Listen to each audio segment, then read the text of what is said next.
Finance and marketing are speaking different languages, just like someone speaking Chinese is not going to understand someone speaking Spanish to them. There has to be a translation, and it's actually very simple, you guys. Average deal size is the unlocking translator. So what you do is you go, okay, if we have a $10 million goal, then how much of that is existing business? Let's pretend it's 5 million. Now, how much is, give me any one of your 3 product lines. Okay, we have a $1 million of this product line in net new business. Great. Now, what's the average deal size of that? If the average deal size is $100,000, 1 million divided by 100,000 means you need 10 customers. Marketing cannot get you $1 million. Marketing can get you 10 customers and 20 proposals and 40 discovery meetings. Marketing goes and hunts humans and influences humans. Finance simply measures the outcome of those humans' decisions. Translation, same thing, different language. But guys, this is a major, major shift in making sure that your marketing ends up driving insane B2B return on investment in marketing.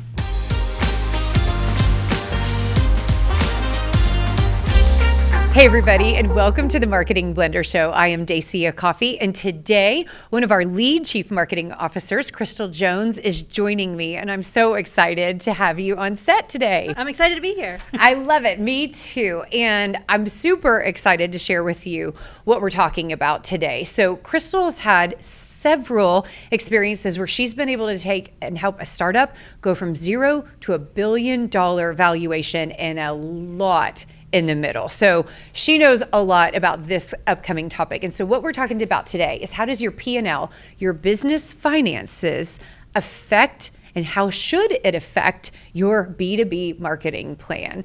And so I hope that this topic is making people go, wait, what? Like, why would you be talking about finances inside of marketing? And I'm like, because like, they're supposed to be in lockstep. Yeah. And so I'm super excited that you picked this topic because I think it's right on point. Well, it's super disappointing because the reason I got into marketing because I didn't think I'd have to do math.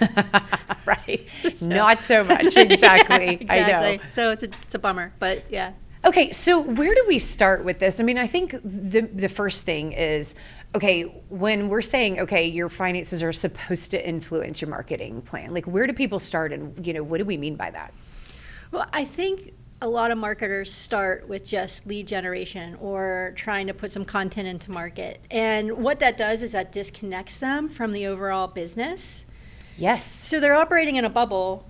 And so what do you do if you're a CMO and you're going in to talk to the CEO, or you have a board presentation, or you're working on an investor deck and you're completely lost because what you're working on has no true impact on the business objectives. 100%. And then fast forward a quarter from then, and the board or the leadership team is like, okay, so, what were the outcomes?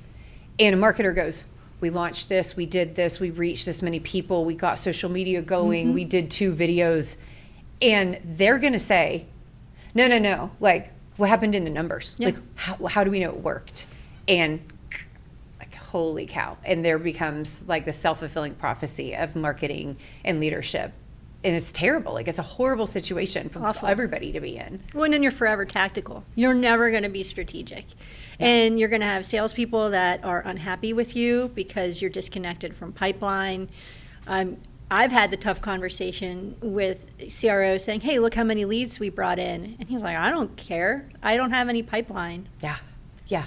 Well, and I actually love that you're bringing that up because I like to challenge audiences. You're not actually wanting leads. You're wanting revenue. You're wanting net new business, or you're wanting growth, or you're wanting scale.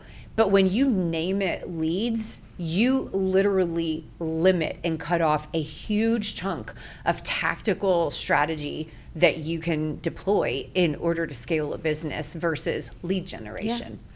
Well, and how do you know which knob to turn if you're only looking at leads? Because you're not looking at deal velocity. You're not looking at how much pipeline you need in addition to the revenue goals, right? You want to have that multiplier on top of that. So how do you do that? How do you turn those knobs in marketing if you don't fully understand what's happening? 100%. And one final thing, not all revenue is created equal. No. So we see this in our clients' P&Ls and in our conversations, but I literally came across a study the other day, and I need to find the source, but it said that up to 30% of most businesses, B2B businesses, revenue is unprofitable. Not just flatlined, but not profitable. They are losing money by serving customers. Oh my gosh. Like, holy cow. Okay, so let's not chase, crappy revenue. Yeah. Like, let's make sure that yeah. marketing is driving the right business that is both profitable and scalable. But okay, so we're talking conceptually like why marketing should be engaged with finance, but where do you start? When you're thinking like, okay, I want to get into the numbers, like what does that look like for you? Yeah, well, what I'm looking at is, let's say you have 3 product lines. What do those product lines look like? How much revenue are they driving to the business? What are each of their average deal sizes? And, how many customers do you have in each of those? And how do you look at that from a marketing mix perspective from there? Because that's going to drive your marketing plan. Yeah. There could be areas of the business you want to see as high growth, so they might have less revenue coming in, but you want to invest more. It could be, to your point, that it's not profitable, so you want to pull back spend from that. So it gives you a baseline of where you need to put your investment. And it puts you on a very interesting and positive plane with your CRO and your CEO, because then you're speaking the same kind of language that they are. And you're bringing value, because for some CEOs I've worked with, they haven't thought about it. Yes. Oh my gosh, there's so much stuff I want to unpack in like that, like what you just said. I'm like, oh yes. Okay, so I'm going to start with, you were giving your example, like there's 3 product lines. I love this, like just to make sure that like everybody's tracking with us. You even cited there might be one that is less critical in current state, like smaller percentage of revenue, but it's where the future is. And so then the investment versus the outcome is a little lopsided, but absolutely critical to strategic thinking. And that's not necessarily what a marketer would intuit if it's the smallest portion out of your 3. Okay, we're going to double down on that. The other thing, 3 product lines, that might be 3 different buyer personas or multiple marketing strategies to each one, right? I mean, different marketing tactics. So there's so much already in the alignment of how important is each of this. What are we pouring behind it? And how do we untangle the spaghetti of this to start doing it? And then the other thing, there's so much, but one of the other things that really jumps in is we're selling to humans. Yes. And that in B2B marketing have a problem, or they have a goal that they're trying to accomplish. They don't give a rat's fanny about what your product line is and what your product line goal is. And so now you're saying, okay, well, who is the target market for each one of this? What is the opportunity? And now you're having to reverse engineer your marketing plan back to this. Like, so there's this really healthy connectivity from offering and what represents in finance and your P&L to market strategy and go-to-market strategy and buyer personas and B2B marketing planning. Like, yay! And like that's just in a short little glimpse of making sure that there's a translation between how financial leadership, sees the business and making sure marketing is in lockstep with that. Yeah. And then with those product lines or different areas of the business, it could be that your sales cycle is longer. So you have to take that in consideration. It's more marketing touch points. So that drives how you plug into the sales organization and the kind of things you execute to support that organization. 100%. The other thing that you brought up in that is you mentioned average deal size. And this is like one of my soapboxes. So I'm going to take a minute and just preach to you guys for a second. Finance and marketing are speaking different languages. Just like someone speaking Chinese is not going to understand someone speaking Spanish to them. There has to be a translation, and it's actually very simple, you guys. Average deal size is the unlocking translator. So what you do is you go, okay, if we have a $10 million goal, then how much of that is existing business? Let's pretend it's 5 million. Now, how much is, give me any one of your 3 product lines. Okay, we have a $1 million of this product line in net new business. Great. Now, what's the average deal size of that. If the average deal size is $100,000, 1 million divided by 100,000 means you need 10 customers. Marketing cannot get you $1 million. Marketing can get you 10 customers and 20 proposals and 40 discovery meetings. Marketing goes and hunts humans and influences humans. Finance simply measures the outcome of those humans' decisions. Translation, same thing, different language. But guys, this is a major, major shift in making sure that your marketing ends up driving insane B2B return on investment in marketing. So Yeah. I just had to preach. Preach. Like, this is like my thing. Preach. Exactly. But then you're allowed to make adjustments too. So we're hitting, you hit, the middle of the year. You're like, oh shoot, my average deal size is lower than I thought. I'm going to need to drive more opportunities. Yeah. Or look, I'm hitting my goals here, but not here, so I have to make changes. So it allows you to actually make really calculated and smart decisions on what you're doing. Yes, absolutely. And I love that. So now we're saying leading indicators, right? And typically we don't think about leading indicators in marketing, only in finance. But that's exactly what you're pointing to, is you want marketing to have levers that they can pull, and like you said, like change, adjusting that knob month to month, not just next year, whether it worked or didn't work. Exactly. Okay, so when you're doing a revenue conversation, like when does this happen with your clients, and kind of what are the insights that you're looking for? What are the questions that you're asking in those conversations? I actually do it pretty early on. Yeah, right whenever I'm working on like the brand messaging, it's early in the conversation, because it drives the type of intelligence I want to get as I'm working on like a playbook or the marketing plan, because it has to be driven to those goals. Even something simple as like brand messaging. To your point, if there's 3 product lines, you're going to have 3 personas. You're going to have different go-to-markets. So you have to understand that early.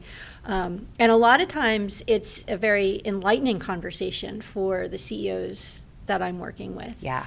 Because they know their overall revenue, they know their business inside and out, but some of the questions that I'm asking them as far as like splits between product lines they might not have thought about before, what the average deal size is, can actually be a fairly complicated conversation depending on how they measure that average deal size. And it's actually in past conversations shown gaps in their ability to measure. Yeah. Which is always fascinating. Yeah. I love this. Okay, so unpack why the average deal size can be complicated, because this is important. I love this.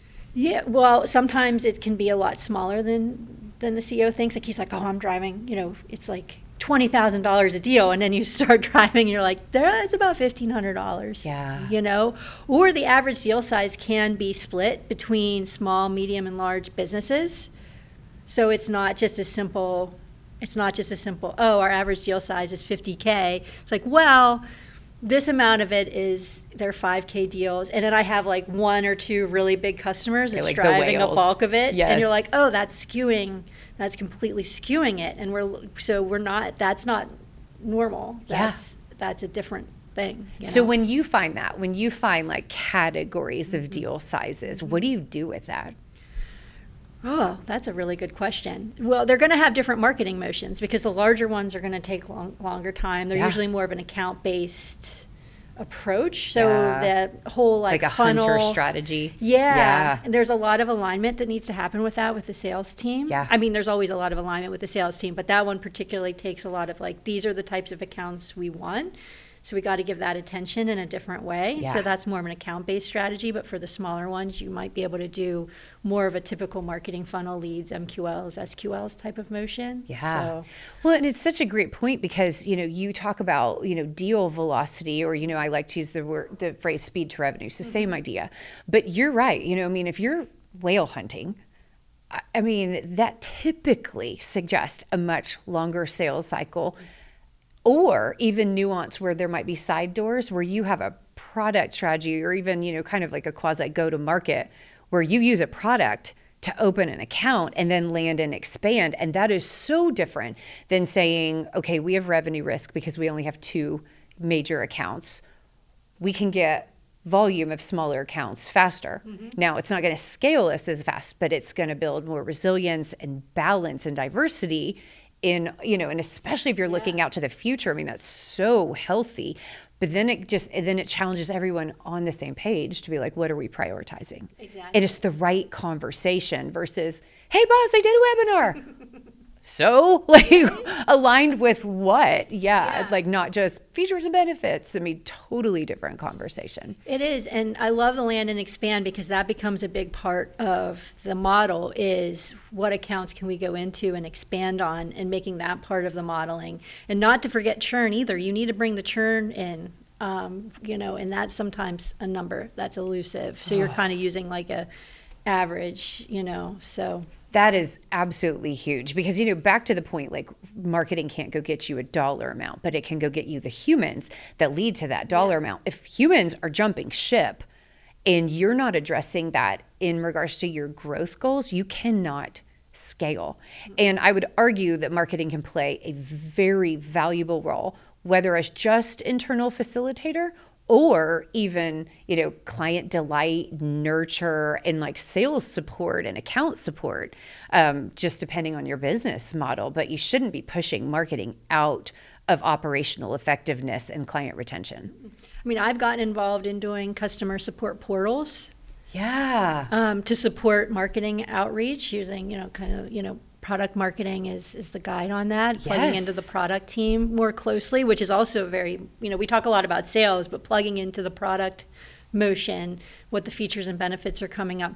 That actually worked really well because it allowed me to understand, one, the product in far more detail, and two, understand timing of when things were going out or how you do that timing. So that's the other side of this, is that helps you get into more aligned with the product and what's going on. Exactly. And what I love is if we go back to that example of, okay, you have your leadership check-in and your reporting check-in, on a quarterly basis as an example, and you're giving a big picture. Now you have assumptions and benchmarks where you can say, this is what we assumed about the market, and this is what we thought we would see. And here's what we saw. Like now there's context, including, how fast things are going, like what that sales cycle is, how we thought the market would respond and what role it plays. So love, love, love it. Now, one thing that was surprising to me, like it was a learning moment I had years ago, was that you can find buyer persona insights in the numbers.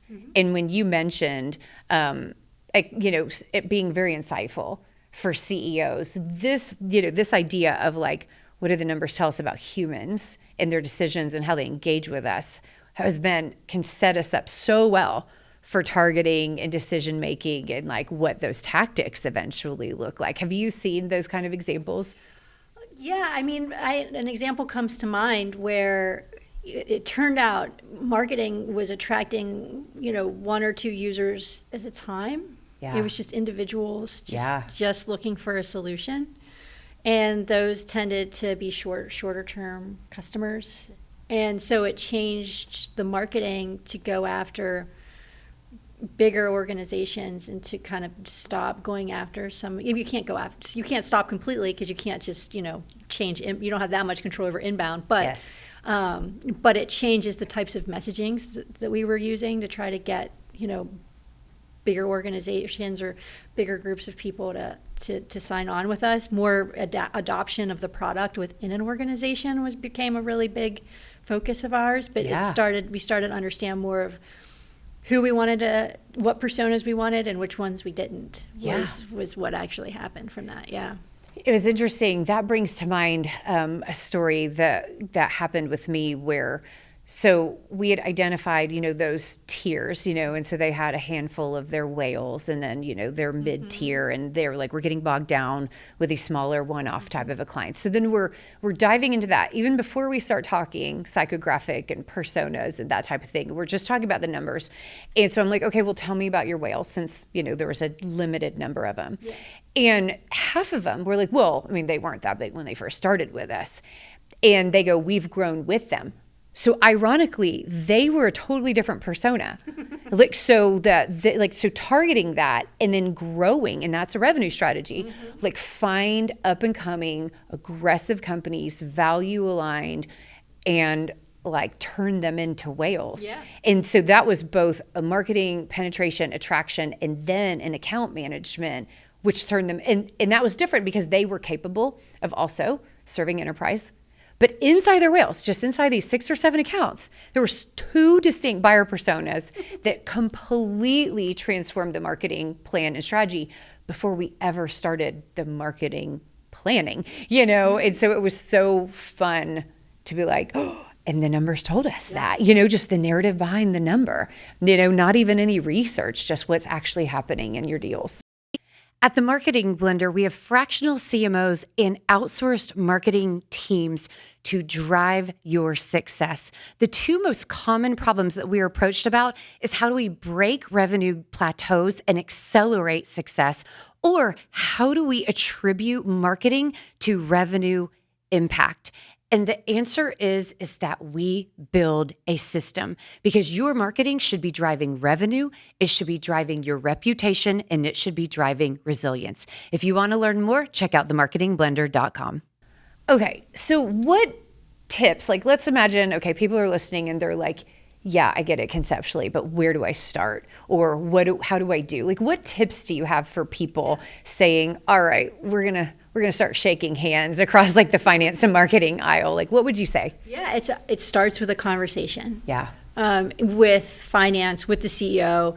There's a framework that we, you know, I think you and I use the same framework to walk people through it, which helps. Yeah. But it really starts with an overall view of the revenue and the run rate, how that splits between product lines. And it's just working through it. And I've had times where it's like 3 or 4 meetings where you're like just trying to work through it, you have to hunt the data down at times, looking through what deals closed the year before and how those spread out among, you know, revenue and what they're driving and what their opportunities are. So, you know, there can be a lot of like work that goes into it. It's not always, depending on the business, it's not always a straightforward conversation. So you just keep working through it.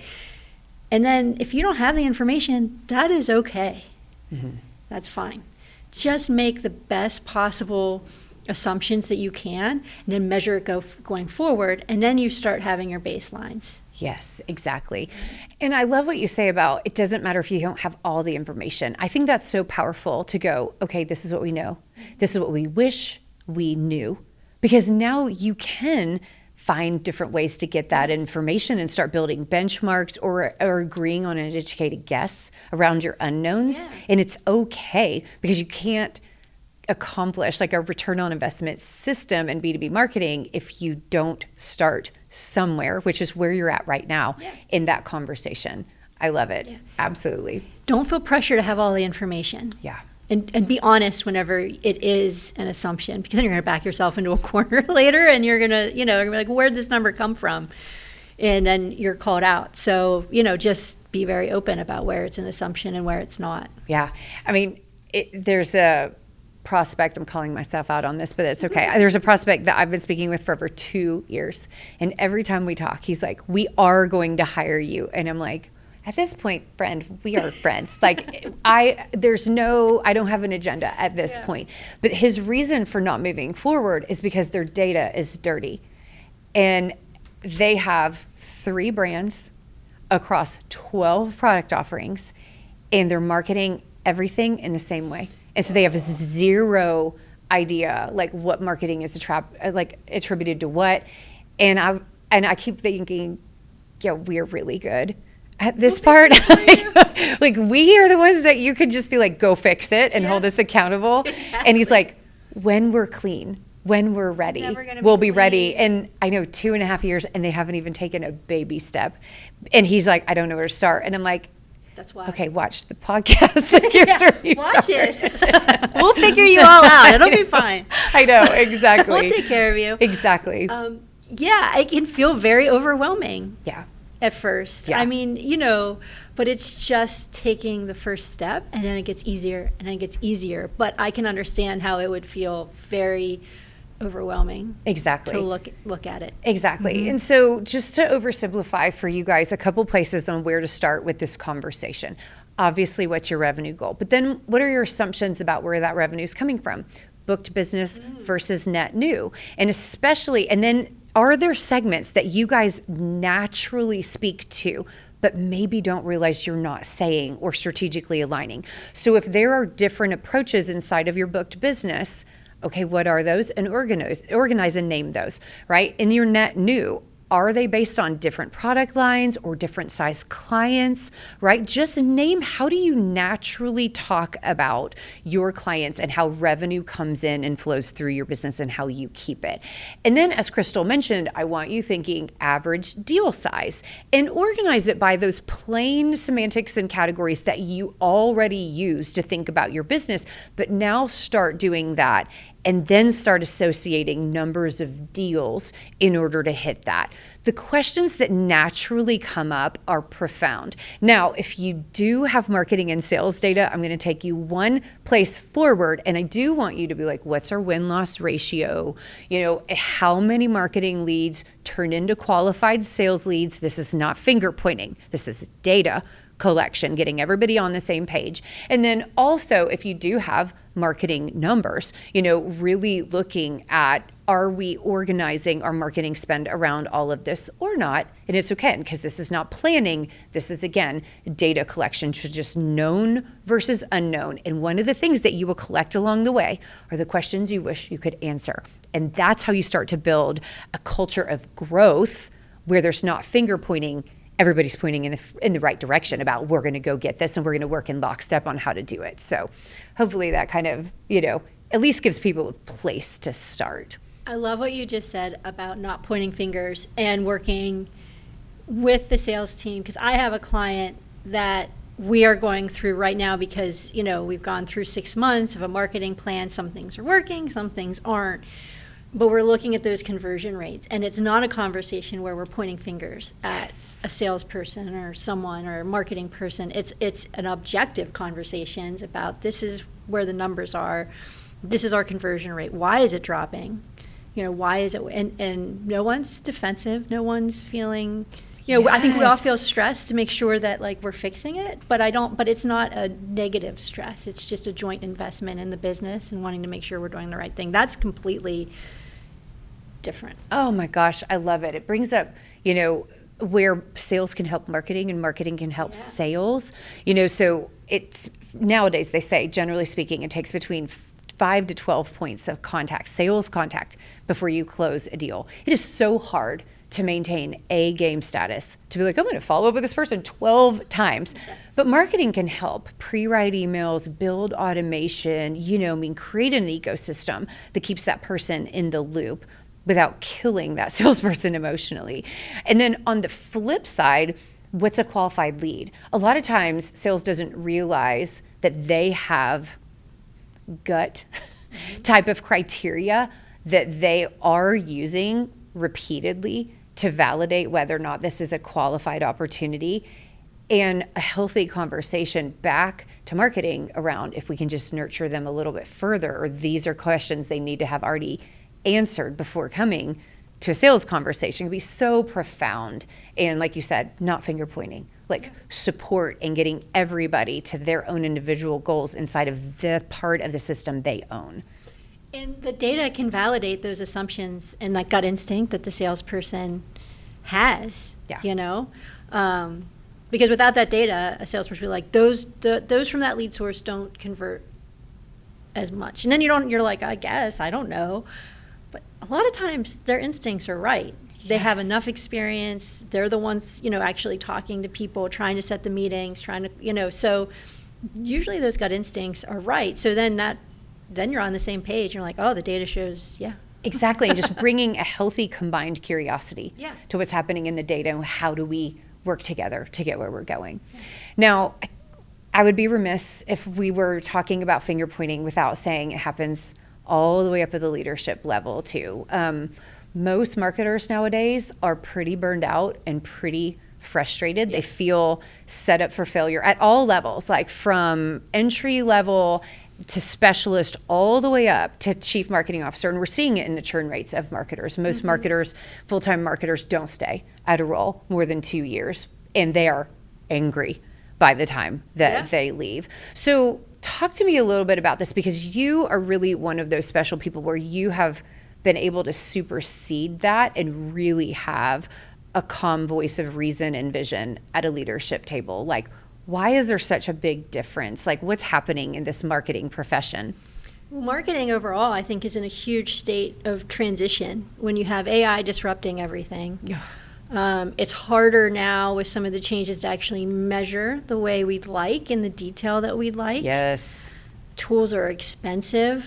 There's a lot of high expectations on marketers to deliver, and in a lot of ways we can't deliver in the ways that we used to. So how do you admit that, but then have a plan to that, fixes that gap or can cover that gap? It's very, very stressful. Yeah. And you're getting it as a marketer, and what I mean by it, you're getting hard conversations on all sides. You're getting it from maybe a chief product officer who, you want to go to market with something a little bit sooner than it might be ready because it would give you a good, the timing's right and it would give you a good bump in press, but it's not quite ready yet. Or you're hearing it from not just a chief revenue officer, but the directors in the fields, the AEs in the fields that are just having just as hard a time as a marketer trying to figure this out and get in front of the right people. And you're hearing it obviously from a CEO who is under pressure from a board or, other investors to try to, make sure that we're hitting targets. So it's just coming from all sides, and it can be hard to take a moment and breathe and figure out what the right course of action is, because you don't feel like you can take a breath. Yeah. You don't feel like you have time to actually think about it or try to figure out the impact. Yeah. I think that's really so important to point out, that there is this really dangerous tension between being in the weeds of the doing versus needing to block the time to think strategically and realign from reporting, all the way down to data analysis and adjustments, with where's the business going and how do I think critically about if what's happening is actually the right thing, and where do I need to adjust, or step on the gas if things are working. And that's tough to shift, in pace and thinking process in between those. That's the hardest transition I ever made as an executive, is going, because tactics can feel safe. You can wrap yourself in tactics. They're, they feel like you've accomplished something, but really the push is to be more strategic. Yeah. But you're really putting yourself out there in those strategic conversations, because you need to come across as confident and as understanding the business. So your brain kind of works in a very different way, but you can build that off of having that tactical foundation. That's how I've done it, where I've done all kinds of different things in marketing. Being in startups, I've done everything from manage, big PR agencies, to writing copy on my own, to reaching out to reporters, to, just doing all kinds of stuff, writing emails. There's nothing but that foundation helped me understand the different ways of doing things and staying on top of it. I also talk to everybody. I'm not shy. I go and I talk to different areas of the business. They know who I am. I try not to stay in a bubble, and that's how I've done it. But it's a very hard transition. Agreed. And I like to draw a comparison between marketing, little m marketing versus marketing, like everything that represents you, how you accomplish the strategic goals you've set, what sells for you when you're not in the room, what embodies your culture if you're not there experiencing it, capital M marketing, it's only everything that represents you. That's all, and the data, the leading indicators. Decades of a career, whatever. Yeah, that's all. Exactly. But moving from little m marketing to big M marketing is both a career shift, especially with B2B AI nowadays. But it's also, I think, a paradigm shift in a culture or an organization's mindset, because marketing should have a substantial voice at the leadership table, but that person has to be strategic, and then there has to be that culture of unity around growth goals, and making sure, and it goes straight back to start with the numbers. Be practical, stop avoiding this, and always stay laser focused and lockstep with how the business sees itself, how the rest of the leadership sees the business, and then align with that. So in this whole conversation, we've talked about product, we've talked about sales, we've talked about finance, the CEO.